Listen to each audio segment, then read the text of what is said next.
6 minutos nos separan de las 9 de la mañana y es momento de hablar de lupus, porque entre 75 y 90 uruguayos, cada 100.000 uruguayos, padecen esta enfermedad, una enfermedad autoinmune que afecta mayoritariamente a mujeres. Hoy en el Día Internacional recibimos al doctor Ernesto Cairoli, médico internista encargado de la Unidad de Enfermedades Autoinmunes del Hospital Evangélico ICASMU, también es investigador. Bienvenido, doctor. Muchas gracias por la invitación. Muchas gracias por venir. Bueno, ¿qué es el lupus?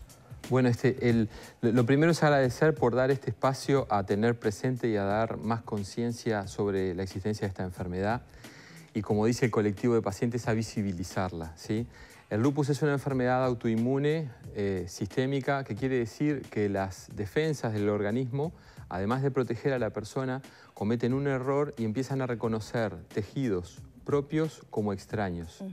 Los comienzan a atacar y entonces de forma progresiva, a veces más rápido, a veces más lenta, de forma crónica, y no tiene una curación, pero sí hay un control eficiente de la enfermedad, la persona empieza a tener manifestaciones en distintos lugares. ¿Cómo por ejemplo? Por ejemplo, se puede afectar la piel, con una característica muy importante que es la fotosensibilidad, o sea que la persona sufre de reacciones alérgicas al sol, se brota intensamente por el sol. Puede sufrir después de caída de pelo, más como alopecia, como pequeñas áreas circunscritas de pérdida de pelo.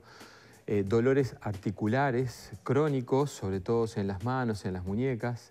Después hay afectaciones que pueden ser más graves a nivel de lo que es el riñón, que pueden llegar en algunos casos a ser un daño grave de la función renal.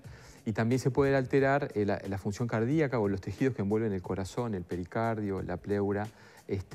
Y se afectan también las series hematológicas. Puede tener las plaquetas muy bajas o a veces se pueden destruir los glóbulos rojos con facilidad y desarrollar una anemia que se llama autoinmune, hemolítica.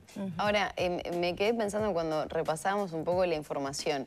Si una persona se resfría, por ejemplo, el mensaje es combatir ese resfrío y a su vez dañar los tejidos, por ejemplo. Bueno, así como está planteado, está muy bien pensado. La infección... Porque no sé si cura el resfrío sí. o es progresivo. Digamos, el sistema inmunológico desencadena una respuesta pronto para controlar la infección, pero como comete señales equivocadas y hay lo que se llaman grupos de células autorreactivas, también no quita que se puedan reactivar esas células. Y lo vemos nosotros a propósito de, por ejemplo, una infección urinaria, ¿sí? Termina desencadenando 2 o 3 semanas después un brote de actividad del lupus.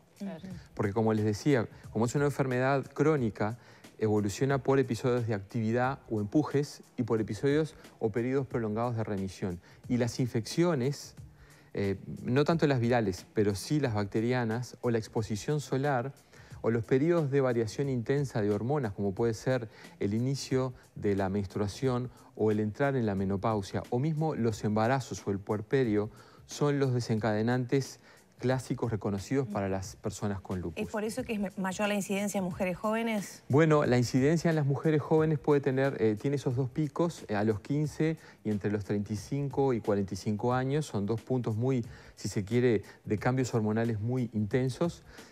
Pero además tiene que ver con los niveles hormonales de estrógenos que son más presentes y más significativos en mujeres, y eso da el componente de que en general un 90% de los pacientes con lupus son mujeres. Ahora, ¿no se cura? ¿Es una condición con la que hay que atravesar toda la vida? ¿Cómo es el promedio de edad de estas personas y sobre todo cómo puede llegar a ser ese deterioro de lo más grave a lo más simple? Ahí está. Hay una frase que nosotros la usamos y la llevamos a la práctica, que ningún paciente con lupus es igual a otro, ¿sí? Cada lupus es distinto, cada persona con lupus lo padece con algunas características similares, pero es completamente distinto uno a otro. Así como hay formas leves, moderadas y graves. Hasta hace unos años atrás el pronóstico era más sombrío. Hoy por hoy, ¿sí?, se empareja casi que con el de la población normal. Y eso depende del nivel formativo y de educación de la persona y depende sobre todo del acceso al nivel, a los controles de salud con calidad. ¿Y ahí cómo estamos en ese sentido? Porque siempre que hablamos, perdón que interrumpa, pero siempre que hablamos de estas fechas hablamos de intención de visibilizar, usted lo decía al comienzo, ¿no?, de que haya políticas específicas para esta población. Bueno, yo diría, no hay a nivel nacional un programa que apunte a continentar los pacientes con lupus eritematoso sistémico, ¿sí? Lo hay para personas con artritis reumatoide, que es muy prevalente, está muy presente en la población general, y hay medicación que se otorga por el Fondo Nacional de Recursos para enfermedades como artritis reumatoide. Para el lupus no hay un programa de vigilancia, no se conoce con exactitud la cantidad de personas que lo padecen y tampoco hay, digamos, un estándar de ofrecimiento de medicación a nivel de programa, institución, Ministerio de Salud Pública, por así decirlo. Sí hay, en nuestro medio está el acceso a la gran mayoría de los tratamientos a nivel tanto de los hospitales como de la asistencia mutual. ¿Tratamientos que son tomar medicación? Bueno, primero los tratamientos de cuidarse de varias cosas. Por ejemplo, evitar enfermarse para no generar esas dobles reacciones. Cumplir con los esquemas de vacunación. Por ejemplo, vacunarse contra la COVID está indicado en las personas con lupus. Cuidarse del sol, no fumar, tratar de hacer ejercicio aeróbico, tratar de aproximarse lo más posible al peso ideal de la persona. Y después, bueno, planificar los embarazos, ¿sí? Porque eso, la persona con lupus, la mujer con lupus puede quedar embarazada, ¿sí? Puede tener mayor riesgo dependiendo del tipo de enfermedad, pero puede dar a luz sin complicaciones. En general, cuando tiene una buena evolución y sin medicación que sea tóxica para el embarazo se puede desarrollar casi que con normalidad, hay que planificarlo. Y después el mantener y ser constante, y ahí depende de lo que es la adherencia al tratamiento, ¿sí? Y la adherencia tiene dos componentes importantes, de cómo se maneja la persona y cómo se establece el vínculo médico-paciente para convencerlo, para involucrarlo de que realmente lo que toma lo protege y lo mantiene a salvo. El fármaco básico es la hidroxicloroquina, ¿sí? Que fue un fármaco muy mencionado durante el inicio de la pandemia de la COVID. La hidroxicloroquina se usa en autoinmunes desde hace muchos años, es un antimalárico, no baja las defensas. Sí, se hablaba tanto al principio de la pandemia, ¿no? Sí. No es un inmunodepresor, pero es un inmunomodulador que logra que muchas de las respuestas autoinmunes queden controladas y el resto del sistema inmunitario funcione con normalidad. Doctor, ¿qué derivaciones puede tener? Porque algunos televidentes nos hablan de, por ejemplo, miositis. Yo tengo lupus, empiezo a atravesar esta enfermedad con empujes y demás. ¿Qué derivaciones o qué afectaciones puedo tener? ¿Esta es una y qué es? Sí, lo que pasa es que la persona con lupus tiene algunos predominios de algún tipo de afectación. La miositis es la inflamación del tejido muscular, ¿sí? Y que sufre por dolor, por debilidad y por una gran destrucción de la masa muscular que se puede ver en la analítica que uno pide con unas enzimas que son la CPK, la creatinfosfoquinasa, que se eleva. Es un caso particular, son pocas las personas que tienen un componente miocítico puro por el lupus, pero que existe, que lo hay. En general, lo que uno puede ver con más frecuencia es el sufrimiento articular, el sufrimiento cutáneo y especialmente el sufrimiento renal, ¿sí? Que para lo cual eso está muy bien conocido, muy bien estudiado y hay muy buenos planes de acceso al control de la enfermedad renal. ¿Alguien puede fallecer en un mes de lupus? También desde los televidentes nos hacen esa pregunta de que alguien de 17 años en un mes perdió la vida por lupus. Es muy difícil generalizar, pero lo que es verdad que cuando es un brote grave, agudo de lupus, la utilización de inmunosupresores potentes, más la propia inmunodepresión que genera la enfermedad lupus, frente a la coexistencia de una infección grave que se puede hacer sistémica, se puede transformar en una septicemia o una sepsis, puede llevar a la persona al fallecimiento. ¿Sí? Yo creo que serían pocos los casos que tienen esa desgraciada evolución, pero es posible.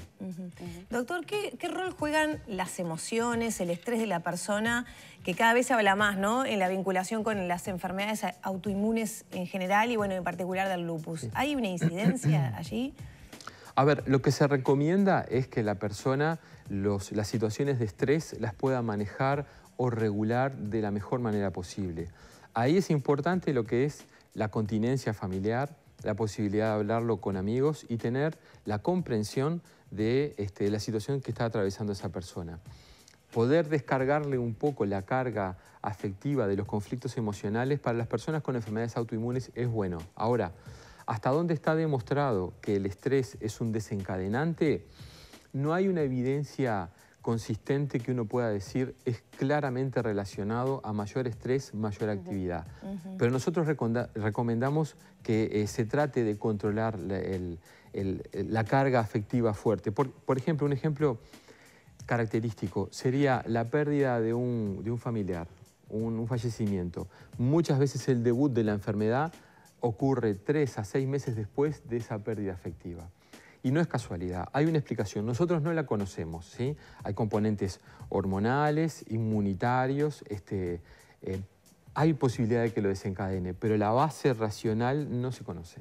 Bien, ni en esta ni en ninguna otra enfermedad autoinmune. Sí, lo digo en general para las autoinmunes. Bien. Ahora, ¿cómo se descubre, cómo se detecta? ¿Es una condición que traemos y en algún momento se despierta? ¿Puede ser hereditario? ¿Algo mencionado sobre eso? Bueno, tiene 3 o 4 componentes muy importantes, ¿sí? El sexo, ¿sí? O sea, el género en las mujeres por el predominio hormonal. La condición hereditaria, hay algunos genes, se dice que el lupus es una enfermedad poligénica, no es un solo gen el que tiene que estar alterado. En general son de 3 a 4 alteraciones genéticas que coexisten para que se pueda tener la posibilidad de desarrollar el lupus. Tiene que haber también un momento desencadenante con una cosa ambiental, a veces una infección. La infección por la mononucleosis, por ejemplo, es un desencadenante frecuente. La exposición solar, por ejemplo, o los tratamientos hormonales son desencadenantes. Y ahí son 3 situaciones que lo desencadenan. Más ya lo tengo que traer de nacimiento, digamos. De alguna forma se podría decir que no desarrolla un lupus quien quiere, sino quien puede. Hay condiciones que tienen que hay una condición hereditaria, digamos. Tiene un componente hereditario en la mayoría de las personas. Ahora, la expresión clínica es tan variada que a veces hace difícil que se pueda diagnosticar rápidamente y nos puede llevar de 3 meses a 3 años lograr el diagnóstico de lupus. Ahora, es un diagnóstico que es clínico y es inmunológico. Se necesita de una base inmunológica documentada por estudios que lo pueda corroborar, confirmar. Yo me atrevería a decir que no existe el diagnóstico de lupus clínico. Solo por la clínica no. Tiene que haber una corroboración o un estudio inmunológico que refrende esa situación o un estudio de una anatomía patológica, una biopsia que lo apoye. Bien, quien lo tiene controlado puede llevar una vida normal, ¿no? Bueno, eso es así cuando la persona tiene adherencia y cumple con los tratamientos. Lo que también es en honor a la verdad es que cuando debuta la enfermedad, los primeros 2 años son muy intensos. Son de mucho movimiento, requieren de mucho más control. Es cuando la persona empieza con trastornos del ánimo, se deprime, desarrolla ansiedad. ¿Por qué? Porque esos 2 años es un control cada 2 meses y hay que sacarse sangre, estudiar la orina y llevarse sorpresas. Después de que pasan esos 2, 3 años de mucho movimiento inmunitario o autoinmunitario, la enfermedad tiende a empezar a controlarse. Y yo diría que después de los 5 primeros años uno puede desarrollar una vida con relativa normalidad, cuidándose obviamente de lo que es la fotoprotección y evitando utilizar tratamientos hormonales o abandonando el tabaco. Eso te puede asegurar una buena evolución. ¿En su experiencia la incidencia se mantiene? No hay cifras oficiales, ¿no? No. ¿Hay más ahora que antes casos? Bueno, la bibliografía dice que sí. ¿O se detectan más que antes? Bueno, por varias cosas. Lo primero es que las herramientas para diagnosticarlos son de mayor accesibilidad, ¿sí? También es verdad que en algún momento se manejó que el cambio en el agujero de la capa de ozono había aumentado en su momento y filtraron más los rayos ultravioletas y la radiación solar es un gran desencadenante del debut del lupus, ¿sí? Pero es verdad que hoy por hoy la gente tiene más conciencia, las propias personas con lupus en las asociaciones de lupus, como las hay en Uruguay, ¿sí? De pacientes con lupus, dan difusión del problema, la gente lo aprende a reconocer y identifica que esa alergia al sol y ese cansancio que tiene desde hace meses no es nada que sea cansancio, es lupus. Claro, pero hay muchas personas que tienen alergia al sol y que se sienten cansadas por la vida actual, la alimentación, yo que sé, hábitos, ¿no? Bueno, ahí... ¿Cómo sí. definir? Y también además hay muchas otras enfermedades autoinmunes que se pueden, digamos, confundir los síntomas, ¿no? Por eso entonces cuando aparecen 2 o 3 síntomas, ¿sí? Que aparentemente no tienen una vinculación, ¿sí? Hay que hacer una consulta con el médico de medicina general. Y el médico de medicina general tiene herramientas muy sencillas para empezar a sospechar si se trata o no de un lupus. Primero, si es mujer, si está en la edad pico, con un hemograma donde las plaquetas estén un poco más bajas o con un examen de orina donde aparezcan proteínas o muchos glóbulos rojos, ¿sí? Son indicadores de sospecha muy fuertes que para dar un segundo paso o lo continúa el médico de medicina general o lo referencia a alguien que se dedique al grupo a las enfermedades autoinmunes, por ejemplo, ¿sí? ¿Se puede detectar después de los 35 o es raro? Se puede detectar, sí, sí. En la serie que nosotros teníamos en el Clínicas, sí. Digo, por lo que manejó, ¿no? La menstruación, de repente cuando se despierta ese instinto maternal, cuando alguien quiere quedar embarazada. Sí, de la serie que teníamos nosotros en el Hospital de Clínicas de 125 pacientes, la edad de debut fue la media a los 38 años. Y doctor, ¿hay alguna vinculación entre el tipo de alimentación y el lupus? Me refiero a desencadenarlo por, no sé, procesos inflamatorios, ¿no? Que la alimentación van vinculados a eso. Pero también nos hacen llegar la duda de la vinculación entre lupus y celiaquía, que a veces se diagnostica lupus y después celiaquía. No sé, usted me dirá. Tiene dos componentes tu pregunta. Sí. Lo primero en relación a la dieta, no hay una dieta anti-lupus. No existe. La dieta del paciente con lupus tiene que ser una dieta de salud, ¿sí? Una dieta sana, ¿sí? Con poca o ninguna carne roja, algunas carnes blancas, muchas verduras y frutos de colores con muchos pigmentos que son los que tienen vitaminas. Tiene que ser rica en ácidos grasos omega 3, en pescado, en aceite, si se puede, de oliva, por ejemplo, y tiene que estar libre de tóxicos, ¿sí? de los procesados y de los conservantes. Esa es una muy buena dieta para una persona con lupus. Con matices, si tiene daño renal, hay que ajustar la cantidad de proteínas, ¿sí? Por otro lado, hay algunos alimentos que están de alguna forma prohibidos para la persona con lupus, que son dos: los brotes de alfalfa y la equinacia, el yuyo de la equinacia, ¿sí?